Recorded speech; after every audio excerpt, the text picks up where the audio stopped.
pwede lang kayong mag-act o mag-react kung merong predicate offense. Tama Yes. po ba? That's correct po, Mr. Chair. Now, when will a predicate offense exist for you to act? For precinct, Mr. Chair, normally, we can the process will proceed if we will be able to show the proof of the existence of the unlawful activity, Mr. Chair, which is normally the complaint, Mr. Chair. So, if a complaint or a proper complaint is filed with the DOJ, pwede na yon na predicate offense. Yes, Mr. Chair, even if it is not yet resolved, Mr. Chair. When it is not, Even if the case is not yet resolved on the prosecution level. siyempre. Kasi kung na-resolve na yun, di ba, kung kailan i-file yung ifa-file ng DOJ sa appropriate court, di ba? Ang tinatanong lang namin is, kailan nagkakaroon ng predicate offense para makapag-react ang AMLAC? Yun ang gusto namin malaman eh. We are presenting a copy of the complaint, Mr. Chair. Now, in the case at hand, yung final na kaso ng NBI, would that consist already of a predicate offense? That's already a predicate offense, Mr. Chair. That's why we are requesting for a copy of the complaint, Mr. Chair. So if NBI or DOJ would provide you a copy of the complaint filed, pwede na kayong kumilos. We can proceed, Mr. Chair. In fact, our investigation is ready and we're just waiting. So maliwanag. Now, NBI, in the last hearing of June 19, 2024, sinabi ni Prosecutor Richard Fadulyon, who was there representing the Department of Justice, that cases had been filed against numerous individuals involved in these illicit activities. Yun ang report niya. Now, na-mention dito, yung violations na na-commit at saka persons charged. Nandito kompleto eh. At sinabi niya, these cases are now under evaluation by the Task Force on Drugs at the DOJ and may proceed to preliminary investigation within 5 to 10 days. Ang report na ito ni Prosecutor Padulyon was in June. Yes, that was the last hearing eh. June 19, 2024. Nandito. 1, 2, 3, 4, 5, 6. The 7th hearing. Sinabi ni Prosecutor Padulyon. So, kung sinabi niya yun na nakapile ng kaso noong 2019, from 2019 up to this date, ano po ang nangyari?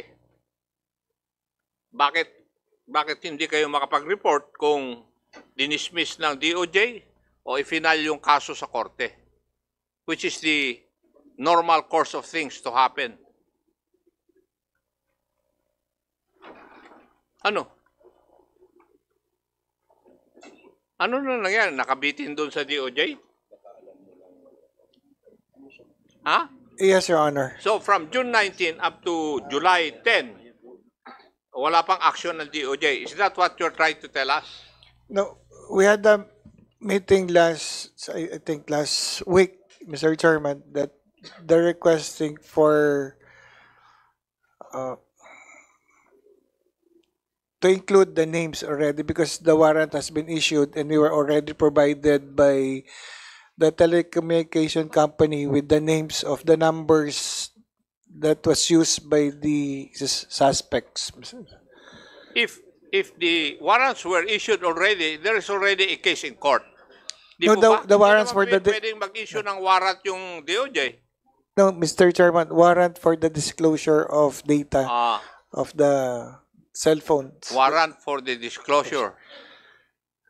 So, as it is, the ball is in the hands of the DOJ. Yes, Your Honor. Okay. So, it has been with them since June 19 to July 10, 21 days.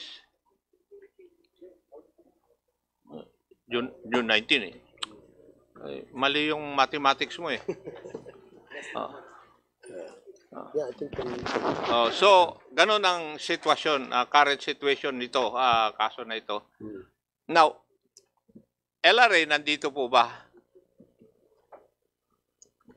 Your Honor, good afternoon. In the last hearing also, ang sabi niyong remedyo, mag-file ng list pendants at saka SCHIT or SCHIT proceedings Yes, Your Honor, by the OSG. by the OSG, Your Honor. OSG. Sa SCHIT proceedings, kailangan din ang predicate crime to be established. I am not aware of the policy on SG proceedings, Yun Your Honor. yun What ang I know, sinugot ni Atty. Tamayo eh. If I remember it right. yes, for as long as the OSG will file the case, Your Honor. Hindi naman yun ang tinatanong ko. So, in other words, what you are trying to tell this committee is, kahit walang establishment of predicate crime, Yes, Your Honor. pwedeng mag-proceed sa SGT proceedings. For as long as the complaint is filed in court, Your Honor. Okay. LRA, hindi ba tatlo lang ang action na pwede niyong gawin? Ano ba ang, yung sa tanong po ni Chairman Barbers, ano po ang susunod na gagawin po ninyo? Your Honor, we can only annotate the request of the SEC that the corporate personality of Empire 999 has already been revoked, so that it will be a notice on our part in the event that there will be transaction respecting the properties owned by Empire 999. Number two, Your Honor, if there's already a complaint for SCHIT filed by OSG, we can also annotate a notice of list pendants. Madam, kasi as far as I know, you only have 3 actions. Number 1 is file a notice of list pendants, Yes, Your Honor. a freeze order, and SGT proceedings. Yes, Which Your of the Honor, 3 would you avail of after Your Honor, after? the remedies may be Patapusin mo exercised. muna kasi ako, madam, I'm sorry, Your Honor. bago ka sumagot. I'm sorry. Kasi after the revelation of SEC na na-cancel na yung registration na nila, would that be enough for you to go to either list pendants, freeze order, or SGT proceedings? Your Honor, we cannot act on these actions unless there is a request filed by the government agency concerned. In this particular case, the SEC, the AMLAC, and the OSG. The SEC and the AMLAC AMLAC and OSG, Your Honor. and OSG. Yes, Your Honor. Concurrent yung tatlo na yun. Yes, Your Honor. We Okay. can avail those remedies At concurrently. least clear po tayo doon. Now, may I go to PRA? In the last hearing, ang sabi po nyo, since 1985, 41,222 principal retirees have received visas since 1985, with a significant number being Chinese. Would you agree with were you the representative of PRA then? In the last June 19 meeting or hearing?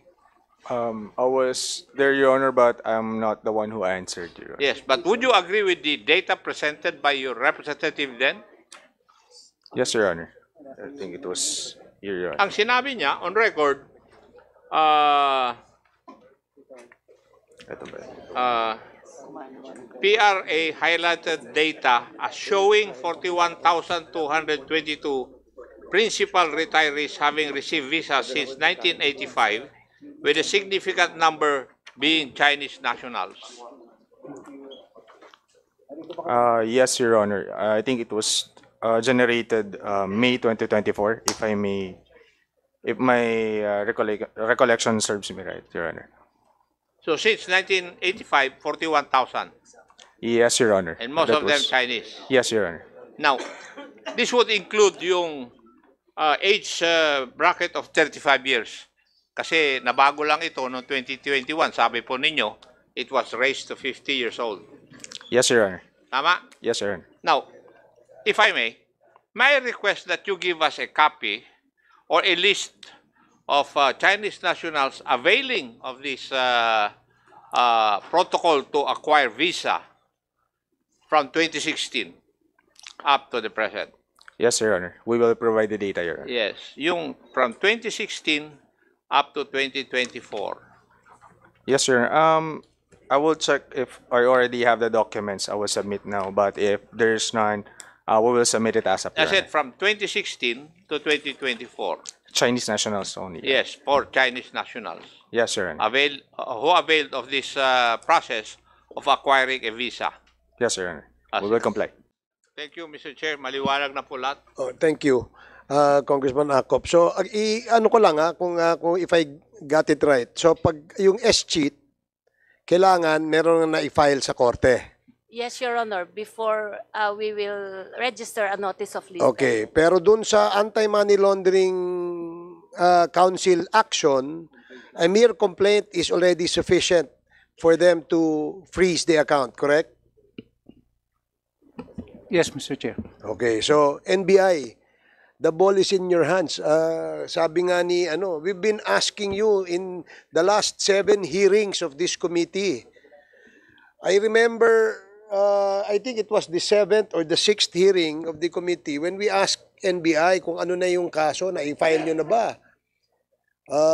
At sabi nyo, you're still in the process of firming up all your evidences before you make the information available and forward it to DOJ, correct?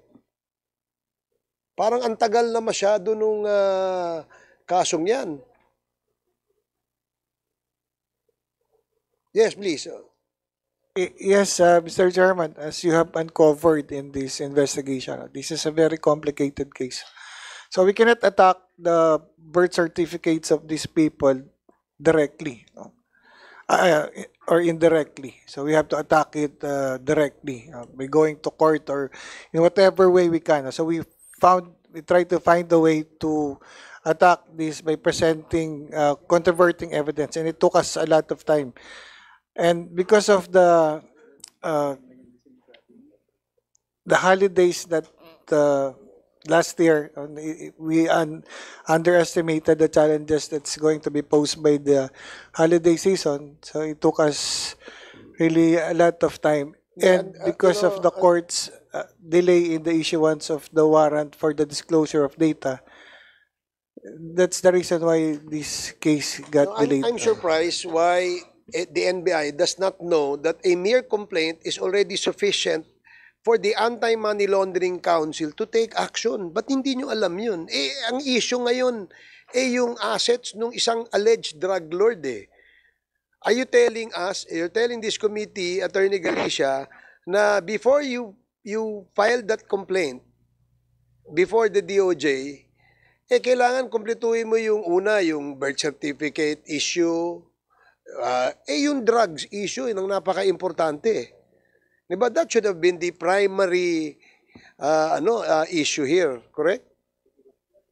Yes, Mr. Chairman, but the theory is that these people organize a company that's illegally formed a company who is going to do illegal activities. No? So I understand.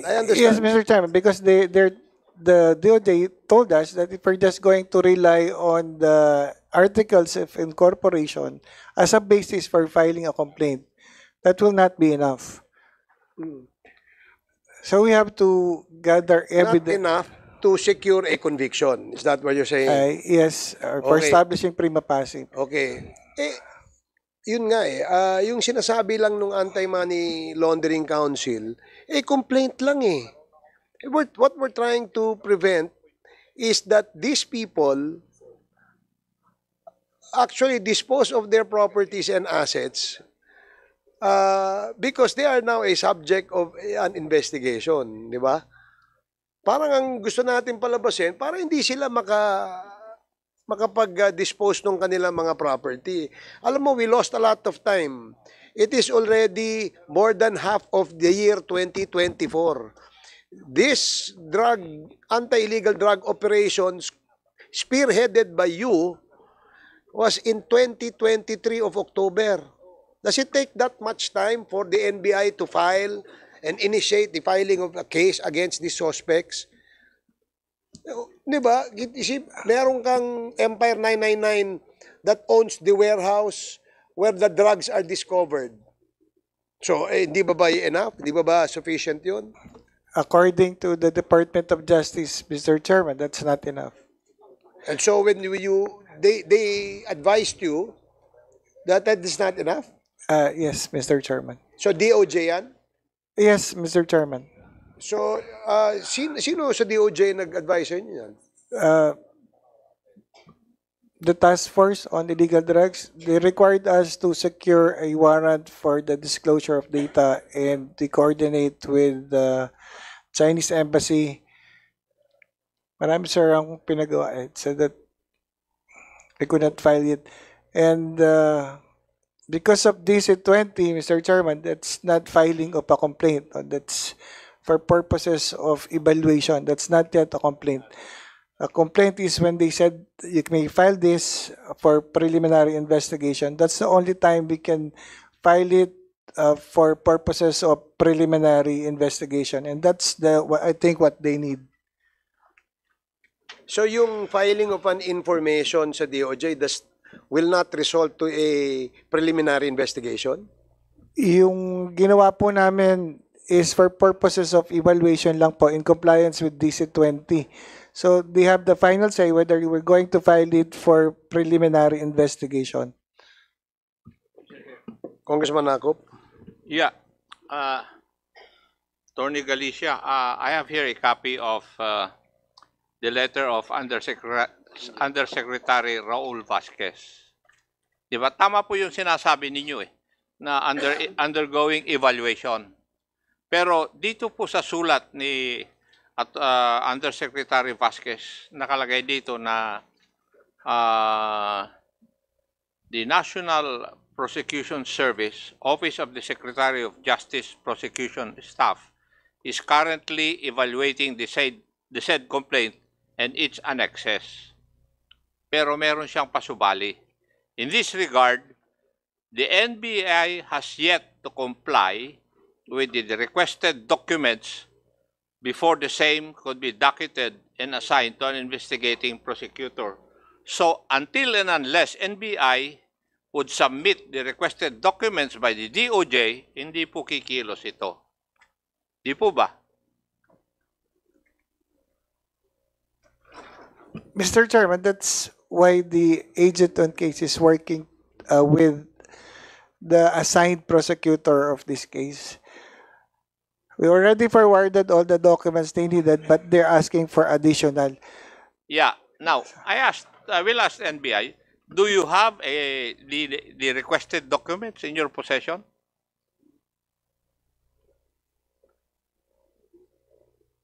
Do you have No. a copy of these requested documents in your possession? The NBI?